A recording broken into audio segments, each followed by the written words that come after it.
What's going on, everyone? I'm just a typical average American here today to react and learn about mistakes Americans make in the UK. So basically, in America, we got our own way of doing stuff, of living life. In some way, somehow, at the end of the day, we all kind of survive here in America doing our thing. But then you have the UK, which has its own culture. And people in the UK, they do things their way, whether that's how you interact with people socially, what you call things, how you get tasks accomplished. It's a little different, the UK way. So inevitably, you have Americans like myself who journey outside of America to another land far away, such as the UK, and inevitably we end up embarrassing ourselves by not really understanding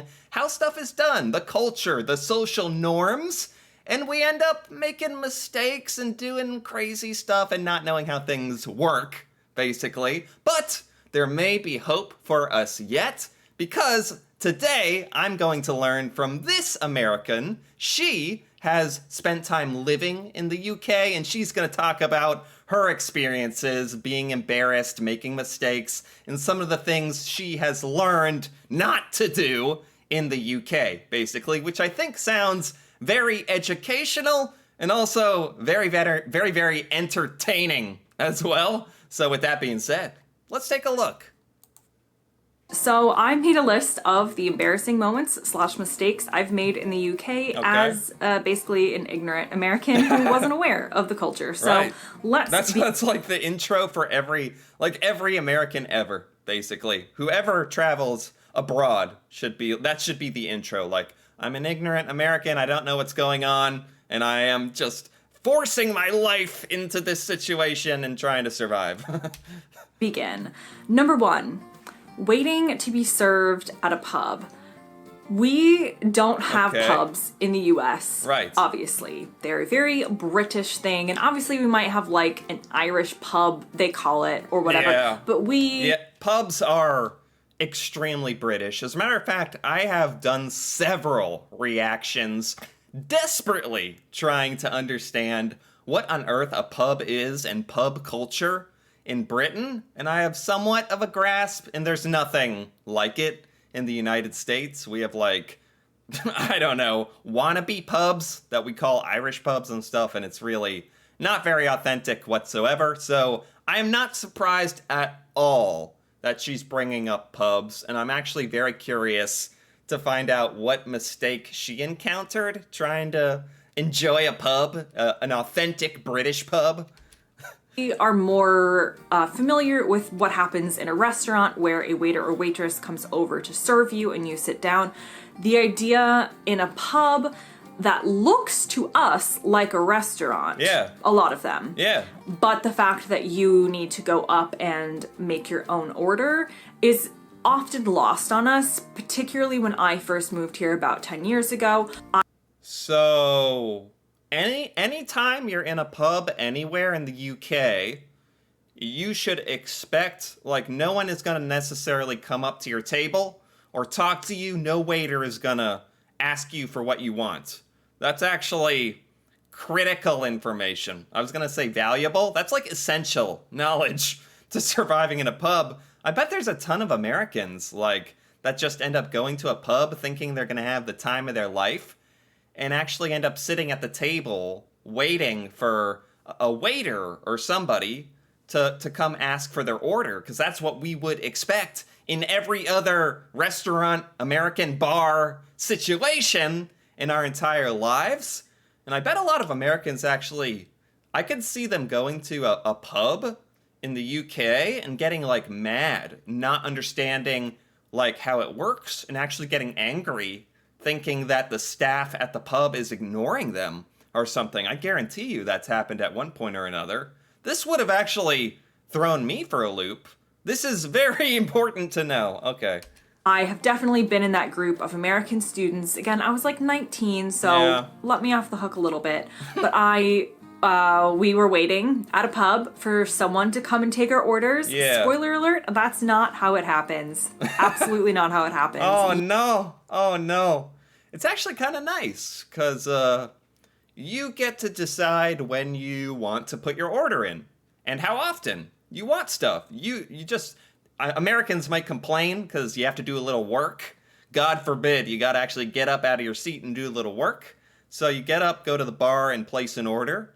That's normal at a bar in America to like place an order for like a drink or something extra. But there's still a lot of restaurant and bars in America where the setting is very, very similar to a pub where Americans would expect a waiter or some staff member to come up to the table and take the order. Wow, this makes so much sense. You need to, in a pub, go up with your order and tell them your table number if there is a table number. Otherwise, they're kind of just like clock where you are. And table number. See, now we're getting into the detail. These are the details I need. This level of specificity. You gotta have your table number, or you just try to wear like a funny hat, something they can recognize you in, or when they're walking around with your cheese, your cheese balls, if you have those in British pubs, you start waving your arms and acting like a crazy person, they'll probably see you. and bring your food to you. But if you sit there waiting, nothing will happen besides people will think that you're stupid, or as what happened to us, I believe, after a long period of time, I think someone realized that we were Americans and had no idea what was going on and did actually come over to tell us what to do. No, oh man, that would almost be like embarrassing in another way. Like I'd feel so ashamed if I had to be bailed out like that. I'd almost rather just be left there to die of starvation. You are then become the Americans that the staff has to like, oh, I think we got some Americans. Let's let them sit there for a little longer and then we'll finally tell them what on earth to do. Oh, someone finally actually recognizes you don't have any clue what's going on. That is nice that eventually someone walked over and had to explain it. Luckily, I've watched a YouTube video telling me, so I am not going to be embarrassed in this way. So maybe you'll get lucky, but you should know that just in case. The next mistake I've made is waiting for someone to bring me the bill, or check as we would say in the US, at the end of the meal. So I'll do a whole video about eating out in the UK versus the US, but in the UK, the waiter or waitress is not constantly coming around checking on you. I mean, they are coming to check on you, but not to the extent that they do in the US. And more importantly, wow. I don't know too much about restaurant culture, British UK restaurant culture. That's an interesting observation. Apparently Americans really need to be coddled. We're really used to being attended to here, you know? But really, seriously, I think Americans do have a bit of an attitude when we go out to places where, hey, if we're paying for service, if we're paying for food, Americans really expect to be kind of pampered and really like given the star treatment in a way, which is honestly maybe a little over arrogant or like a little overbearing, you could say. Like I wonder if that is more of an American thing, just hearing kind of her explanation of stuff, because apparently in the UK, the waiter is not constantly refilling your Diet Coke. So I would have thrown a rampage if I hadn't known that.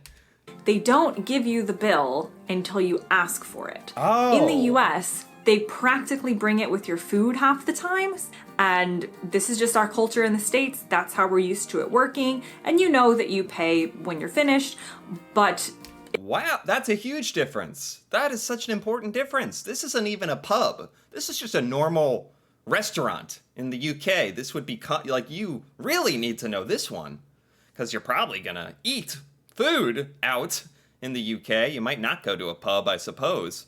So in America, the waiter basically will see that you're done eating, take away your plate, which I've heard annoys a lot of British people, that American waiters will take your plate away when you're done, and make you feel kind of rushed, or like you're the people who are still eating kind of awkward.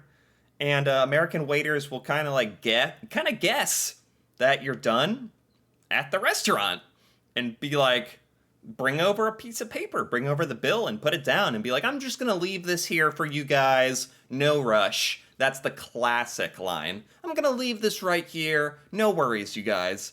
And while they are desperately hoping you pay and get out so the next people can come. But in Britain, you have to take the initiative. There's just a lot more initiative taking in the UK, huh? At the pub, you gotta get off your butt, put your order in. At the restaurants, you gotta speak up and say, hey, excuse me, can we get the bill? And that's just normal. Okay. In the UK, they're not going to bring your bill or your check until you ask and are ready for it. Okay. You could sit there all night and they just basically think that you're chatting and that you want to be there and you're not ready for the bill yet. So it's kind of nice, like, hearing about this. It's kind of nice. Like, it just makes it sound like you're in a little more control of what's going on. You get to decide, like, when you want the bill, you get to like, you don't feel rushed, I guess, like in America, where the waiters are taking your food, taking your plates away, putting the bill down, and that kind of stuff. Wow, what an interesting difference. if you want the bill brought to you, you need to ask for it. So that is a mistake that I have made, again, with a group of American friends, not realizing when we first moved here. Okay. Waiting and waiting and waiting and waiting, being like, oh my god, the service is so slow here. I know, stupid Americans, seriously. Exactly. I swear to God, Americans must do this all the time. All the time in the UK. Like, I think the UK, particularly England, and particularly London, England, is one of the top places Americans travel to. And I could see this happening all the time. Americans, like, getting a little angry because they don't understand the culture and not understanding they have to ask for the bill when they're ready to go. Completely missing the idea that service is very different in the UK and that you do need to ask to basically finish your meal and pay the bill. Yeah. And they're not rushing you out the door like they often do in the US. Yeah. Okay, the next embarrassing moment I've had in the UK was responding to somebody who asked me or who said to me, "You all right?" with basically what was wrong with me at the time. So You all right? Is this a normal, like, UK phrase or question? Is it, because, yeah, this is not something that is said in the United States. You all right? As a matter of fact, if you said you all right, that would almost be like a little aggressive, like a little, like, I don't know, rude, quite honestly. Like, just, we don't use that phrasing, like, you all right? Unless, you'd have to use a certain tone. I'll get this nuanced. In the United States, you'd have to be like, you all right? You all right? You know, it'd have to be very kind, very supple and soft. Otherwise, it just sounds rude because it's implying, in America, that's implying that something is wrong, that something is wrong with you, something is not all right. That's basically the implication because we never say this phrase. So it would come across as quite strange to an American. the phrase all right or you all right, which I know probably sounds weird coming from me. It sounds much better coming from a British person. Okay. But it's essentially a phrase that means, what's up? How are you? There is no actual feedback required on how you actually are. It's a greeting. However, we don't... Oh, it's a greeting. It's not even like it's equivalent to the American, what's going on? How you doing? Like, how you feeling? We're not actually asking how you're feeling or what's going on in your life. We expect you to say, good, thanks. Or like, what's up? Like, you could even say hello to that question, not even answer it. Sounds very, very kind of similar to that. You are right. It's just a greeting. It's not even a question, really. That makes so much more sense for giving me context for this. don't have this greeting in the US, and so it sounds to us like someone is saying, are you okay? Yes. Something looks wrong with you. Exactly. It sounds like someone's saying, like, is everything all right? Basically that kind of thing. Where, as an American, we'd be like, someone from the UK would be like, you all right? And an American would be like, what's wrong? What did I do? Like, is there something on me? Did a bird poop on me? Like, do I look ill? Like, that's what the response might be. So the phrase like "Are you all right?" in the U.S. is a very like caring thing. It is kind of sensing that something is not okay, probably emotionally, or it could be like physically with someone if they've fallen or something. Yeah. And saying, "Are you all right?" Yeah. Does not mean the same thing here. Wow. So I was feeling, I think probably like homesick, or maybe it was the winter and I wasn't Wow. happy about it, and I was feeling, I'm pretty sure I shared my actual feelings with some poor person who asked me if I was all right. Oh, this is what happened when Oh no! The first time she was asked this, "You all right?" Which is just saying hello for someone in the UK. Oh, she actually answered like honestly, like what she thought they wanted, like gave her whole mental state about being homesick. I mean, that's kind of sweet. Like, it's kind of like, I'm sure the person, like, I don't know if the person understood the miscommunication that was going on, but that is funny and embarrassing, actually. And that's not the answer they expected. So definitely make sure that if you do move here from somewhere else, you get familiar that the phrase "all right" as a question or "you all right" basically just means "what's up?" Please respond in a non-committal, non-emotional way. So it's not even "you all right" some of the time. It can just be like "all right." Like, question, what's the tone? Like, "all right?" Or like, "all right?" Like, how do you phrase that? How do you, what's the emphasis? I have some questions about the "all right," but I get it much more now. Oh, hello there. I can't believe I just did that. Okay, today's question is, if you could live in any country in the world, which country would you live in and why? And I mean like Ooh. finances and your real life situation. Don't think about those. Just think about, What, a question? I didn't know there was going to be a random question of the day. Where would you live? I feel like not a lot of people would answer. I want to know how many people answer America for that question. Rather than giving an answer, I want to know. How many people say the US? would you go to Australia? Would you go to South Korea? Where in the world would you like to try and live? All right. Okay, back to my embarrassing moments. Okay, the next embarrassing mistake I've made in the UK is missing my stop because I didn't realize that I had to press the button on a train to open the door. And again, you guys are gonna be like, who is this girl and why do I watch her YouTube videos? I've heard of this for a bus. You push a button or you like pull a string on a bus. I think the big point here is that Americans don't use public transportation. We drive our cars. We all have cars. We don't know what's going on with the public transport, the trains and the buses and the tubes and the stuff.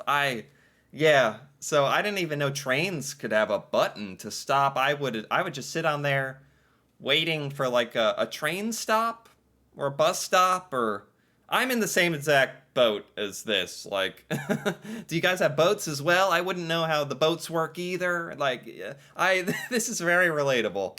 She is clearly not the sharpest tool in the shed. Hear me out. In London, you don't have to press the button on the tube for the doors to open. In fact, you look a little bit stupid. Okay. The buttons will like press in, but it doesn't change anything. Okay. So I had gotten used to taking the Well, that's another American trap.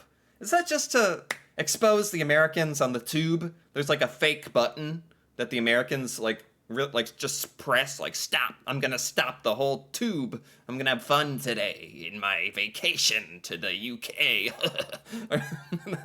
And then everyone can kind of be like, there's the American.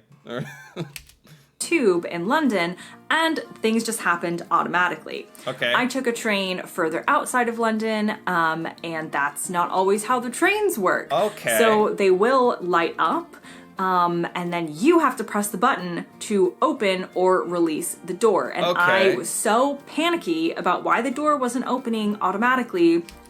Oh, you'll like stop somewhere, like at a train stop, but you still need to push the button to open the door or nothing will happen. That is like essential information. This is like the third thing where I'm like, this is essential information to like the whole premise of using this stuff, to using a pub, like knowing you have to order at the bar, and using a train, like knowing that you need to push a button or you're stuck on there for the rest of your life.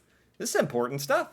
As if the door was stuck instead of me being the one who needed to open the door. So I missed my stop and had to go back at the next stop and retrace my steps. Yeah. Very stupid, but it's I don't think it's stupid. I feel like a lot of Americans would fall for this exact same problem. just something. Like we just don't use public transportation to have it in our minds to, okay, we think, oh, the door's going to open by itself. That's what it does. We're living in the future. Like, I wouldn't have thought you need to push a button either. That, every city is going to be different, but if you're used to somewhere else where it does happen automatically, or you're used to London, know that outside of London, a lot of trains are not going to open automatically. Okay. You gotta press that button if you want to get off at the next stop. Wow. Okay, the next mistake. Wow, very good, very good. Where are we here? Honestly, this is a pretty long video, and we're only halfway done. So I think I'm enjoying this so much, I'm gonna stop right here for now and continue the rest of these mistakes that Americans make in the UK in part 2. I'm gonna finish this in another video. Otherwise, this is just gonna take forever, and I don't wanna rush it or anything. So this has been fantastic. I am learning a lot of very, very critical information. Learning a lot of critical information so that I do not embarrass myself should these situations ever arise. So I'm loving it. And this is actually very funny as well. And just a bit funny how specific these situations are. It's always the weirdest, most random things that are so very different between the UK and the United States, and I think that's just fantastic. So if you've enjoyed this so far, feel free to give this video a like or leave a comment. And if you're interested in more videos like this, me reacting to the UK or UK culture, feel free to subscribe for more. And until then, thanks for watching, and see you next time.